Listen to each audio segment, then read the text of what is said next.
امریکی وزیر خارجہ کا اسرائیل کے اندر کھڑے ہو کے دیا گیا بیان 57 مسلمان حکمرانوں کے منہ کے اوپر چپل رسید کرنے جیسا ہے۔ اس نے کہا کہ میں صرف یہاں امریکہ کا وزیر خارجہ بن کے نہیں بلکہ ایک یہودی بن کے آیا ہوں، کیونکہ میرے باپ دادا یہودی اور میں بھی یہودی، تو لہٰذا یہودی ہونے کی حیثیت سے اعلان کرتا ہوں کہ اسرائیل کو کبھی بھی اپنے دفاع کی خود ضرورت نہیں پڑے گی جب تک امریکہ موجود ہے۔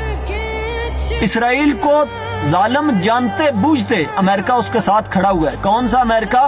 جو انسانی حقوق کی تنظیمیں بناتا ہے، جو برابری کے حقوق کی بات کرتا ہے، جو فریڈم آف اسپیچ اور فریڈم آف ایکسپریشن کی بات کرتا ہے، جو لبرلزم اور سیکولرزم کے نعرے لگاتا ہے، وہ امریکہ اپنے تمام بنائے گئے نعرے اور بنائے گئے سلوگن کو اپنے پیروں کے نیچے رونتے ہوئے اسرائیل کے ساتھ جا کے کھڑا ہو جاتا ہے۔ اور جو مسلمان ایک جسم کی مانند ہے، جو مسلمان اگر جسم کے ایک حصے پہ چوٹ لگتی ہے تو سارا جسم درد محسوس کرتا ہے، وہ مسلمان فلسطینیوں کو مظلوم جانتے بوجھتے بھی ان کے ساتھ کھڑے نہیں ہو پا رہے۔ اور ہمارے اوپر حکمران اور ادارے ایسے مسلط ہیں کہ کسی اقلیت کے کتے کو بھی اگر کچھ ہو جائے نا تو ہمارے ججز اٹھ کے کہتے ہیں کہ مسلمانوں کے اوپر جہاد فرض ہو چکا ہے۔ لیکن افسوس کا مقام ہے کہ ججز اب نہیں کہہ رہے کہ مسلمانوں پر جہاد فرض ہو چکا ہے۔ اور جسٹس فیض عیسیٰ صاحب، خدا کا واسطہ ہے، آپ گئے تھے اقلیتوں کے گھر گرنے کی وجہ سے اور آپ نے کہا تھا مسلمانوں کے اوپر جہاد فرض ہو چکا ہے۔ آج مسلمانوں کی لاشیں کیوں نہیں نظر آ رہی آپ کو؟ کیوں نہیں لیتے از خود نوٹس؟ آپ ایٹمی ملک کے چیف جسٹس ہیں، کیوں نہیں بلاتے آرمی چیف صاحب کو؟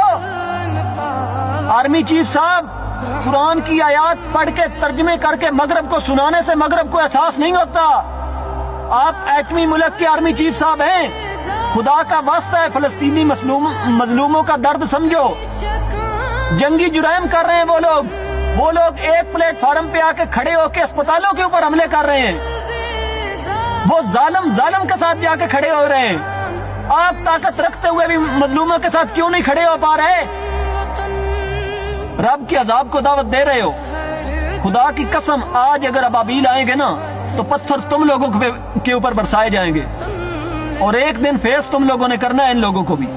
قبر کے اندر ایک دن جانا ہے اور وہاں پہ یہ فلسطینی تمہارا گریبان پکڑ کر کہیں گے کہ تمہارے پاس تو ہتف تھا، ابابیل تھا، غزنوی تھا، غوری تھا، شاہین تھا۔ جس مغرب کی دنیا نے اپنے بنائے ہوئے قوانین کو اپنے پاؤں کے نیچے روند کے یہودیوں کے ساتھ کھڑی ہو گئی، اس مغرب کے قوانین اور اس کے قرضے کو پاؤں کے نیچے روند کے تم لوگ کیوں نہیں اپنے مظلوم بھائیوں کے ساتھ کھڑے ہو پا رہے؟ خدا کا خوف کرو یار، اللہ کو کیا منہ دکھاؤ گے؟